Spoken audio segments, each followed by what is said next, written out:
আলহামদুলিল্লাহ, দেখতেই পাচ্ছেন এত সুন্দর একটা কালার আসছে, গরম গরম ধোয়া। আলহামদুলিল্লাহ, হয়ে গেছে।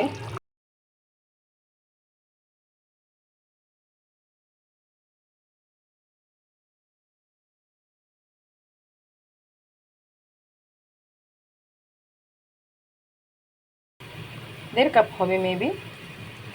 পেঁয়াজটা ভেজে নিব। আলহামদুলিল্লাহ, আজকে আসলে বিফ নিয়েছি 2 কেজি, একটু বেশি এনেছিল সাহেব 2 কেজি বিফ। এখানে হচ্ছে পেঁয়াজটা ব্রাউন কালার করে নিয়েছি। দিয়ে দিচ্ছি হচ্ছে 3 চামচ রসুন বাটা, 3 চামচ আদা বাটা, 2 চামচ জিরা বাটা, 3 চামচ মরিচের গুঁড়ো আর 2 চামচ হলুদের গুঁড়ো। মশলাটা এখন নেড়ে নিচ্ছি।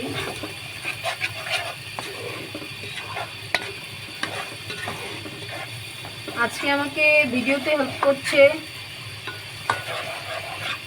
আমার আম্মা জান, মানে পুষ্প। তো মেহজাবিন পুষ্প আজকে আমাকে রান্নায় হেল্প করছে বলতে রান্না তো করতে পারে না ছোট মানুষ, বাট ক্যামেরা ধরে আছে আর কি, এই জন্য একটু শান্তি মতো নাড়া দিতে পারছি। Thank you. মোবাইল একটু মশলাটা কষানোর জন্য অল্প পরিমাণে পানি প্রয়োগ করে দিলাম। পুরোটাই দিয়ে দিচ্ছি।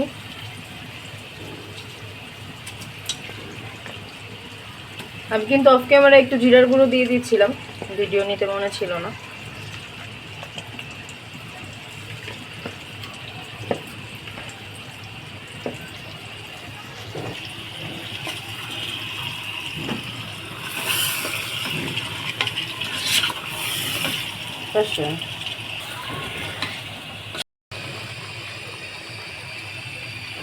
ঢাকনাটা খুলে একটু নেড়ে দিচ্ছি। আমি কিন্তু এক্সট্রা পানি অ্যাড করিনি, ননস্টিকের পাতিলা তো এমনি পানি উঠে চলে আসছে। একটু পেঁয়াজের বেরেস্তা দিয়ে নিয়েছি, কষানো হয়ে আসছে। সুন্দর একটা ঘ্রাণের জন্য পেঁয়াজের বেরেস্তা দিয়েছি। তেল উঠে আসছে আর হচ্ছে সুন্দর একটা কালার আসছে, ক্যামেরায় বোঝা যাচ্ছে না আসলে, বাট খুব সুন্দর একটা কালার আসছে।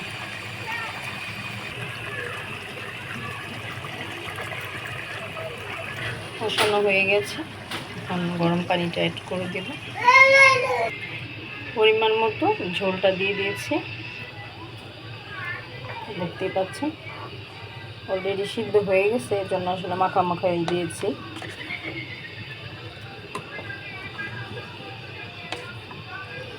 মাখা ঝোল, বিফ ভুনা বা গরুর গোশত ভুনা। আলহামদুলিল্লাহ, সবাই ভালো থাকবেন, সুস্থ থাকবেন, সবার জন্য অনেক অনেক ভালোবাসা রইল। আসসালামু আলাইকুম। কি সুন্দর গান।